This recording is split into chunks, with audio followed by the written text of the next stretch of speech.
Law enforcement leaders want lawmakers to know what it takes to pull the trigger before they vote on a bill to change the standard for police use of force from reasonable to necessary. KPIX 5's Len Ramirez explains why some California officers are against the proposal. Inside the state capitol building in the basement near the cafeteria, lawmakers and others are seeing what it's like to be confronted with life and death, shoot, don't shoot scenarios.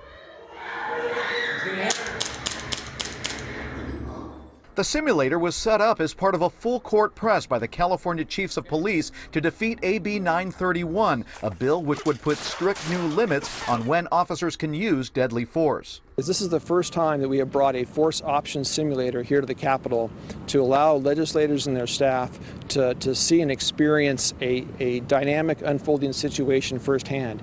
AB 931 would change the legal standard by which officers throughout the state are judged. It would increase the standard used to justify officer-involved killings from what is a reasonable response to a threat, which it is now, to what is a necessary response to stop the threat. AB 931 would take a very dynamic, rapidly unfolding situation and evaluate that incident from the benefit of 20/20 hindsight, which is clearly officers don't have that luxury in that instantaneous decision.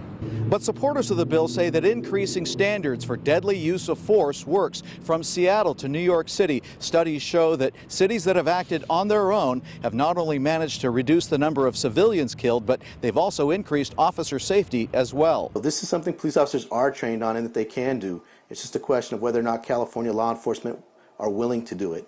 Supporters say it would force officers to seek non-deadly alternatives if the situation warrants. The bill, introduced earlier this year, has been moving along. It's now in the Appropriations Committee, which is scheduled to take it up tomorrow. In the state capitol, Len Ramirez, KPIX 5.